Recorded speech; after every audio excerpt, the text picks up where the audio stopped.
یہ اب قرآن مجید کا مطالعہ کریں یا پھر احادیث نبویہ کا مطالعہ کریں، تاریخ کو پڑھیں، سیرت کو پڑھیں، خصوصاً کتاب المغازی پر مشتمل، سیر پر مشتمل کتب اور ابواب کا مطالعہ کریں۔ آپ کو ان تمام کے اندر کہیں بھی کسی بھی عہد کے اندر کسی بھی صورت کے اندر جمعیت کو توڑنے کا، معاً فرقہ بازی کرنے کا حکم نہیں ملے گا۔ کسی بھی عہد کے اندر، کسی بھی دور کے اندر اس کا اذن آپ کو شریعت کی طرف سے میسر نہیں آئے گا، نہ ہی عبارت النص کے طور پر، نہ ہی دلالت النص کے طور پر، نہ ہی اشارت النص کے طور پر، نہ ہی اقتضاء النص کے طور پر۔ دیگر مسائل قربان ہو سکتے ہیں، دیگر مسائل کے اندر رعایت بھی ہو سکتی ہے، لیکن اس مسئلے کے اندر کوئی رعایت نہیں ہے اور کوئی اذن نہیں ہے، کوئی اجازت نہیں ہے کہ پھر کے بعد یہ شروع کر دینا، بالکل نہیں۔ توحید سے لے کر دیگر مسائل تک، فروعی مسائل تک آپ کو رعایت ملے گی۔ آپ کہیں مثال واضح طور پر موجود ہے قرآن مجید کے اندر۔ اللہ تبارک و تعالیٰ فرماتا ہے اگر مجبور کر دیا جائے کوئی بندہ کفر کہنے پر، تو وہ کفر کہہ سکتا ہے جان بچانے کے لیے، توحید ہے۔ لیکن اللہ تبارک و تعالیٰ نے رعایت دی کہ اگر مجبور کر دیا جائے لیکن اس کا دل جو ہو مطمئن ہو، قلب ہو مطمئن، اس کا دل کیا ہو، مطمئن ہو اس پر، اسلام پر، لیکن ظاہری طور پر، لسانی طور پر زہر کرنے کے لیے کہ میں تمہارے ساتھ ہوں، وہ کلمہ کفر بول سکتا ہے، لیکن اندر اس کا مطمئن ہو، اندر اس کے اطمینان ہو۔ تو توحید کے اندر بھی کیا ہے؟ رعایت ہے۔ توحید کے اندر بھی کیا ہے؟ رعایت ہے۔ ایسے ہی فروعی مسائل کے اندر تو سینکڑوں کے ہزاروں لاکھوں مثالیں موجود ہیں، لاکھوں مثالیں موجود ہیں جہاں مسائل کی رعایت کا حکم دیا گیا ہے، اب وہ چاہے بطور عبارت الناس ہو، چاہے دلالت الناس ہو، اقتضاء الناس ہو، یا فقط ایک تفریح ہی کیوں نہ ہو، پھر آگے اس سے لاکھوں فروعات اور نکلتی ہیں۔ سمجھ رہے کہ نہیں سمجھ رہے؟ تو توحید سے لے کر فروعی مسائل تک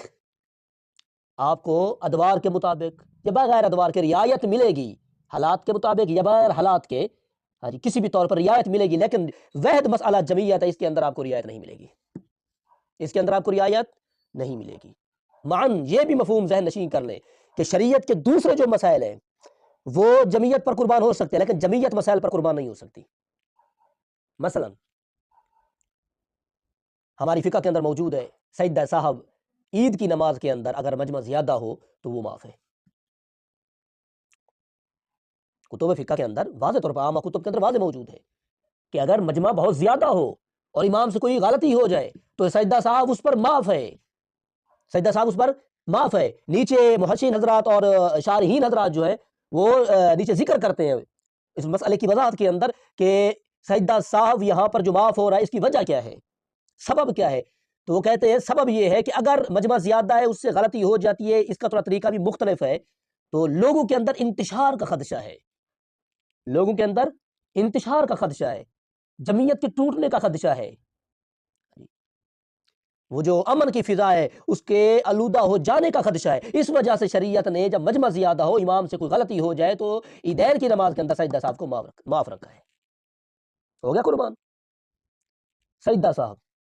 جو کہ واجب ہے، لیکن جمعیت کو برقرار رکھنے کے لیے اس واجب کی قربانی دی جا رہی، کیونکہ جمعیت فرض ہے، وہ زیادہ اولا اور زیادہ اعلیٰ حکم ہے،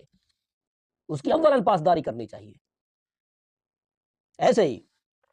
صحیح بخاری شریف کے اندر موجود ہے اور غالباً صحیح مسلم شریف کے اندر بھی موجود ہے، حضور صلی اللہ علیہ وسلم نے فرمایا عائشہ اگر یہ تیری قوم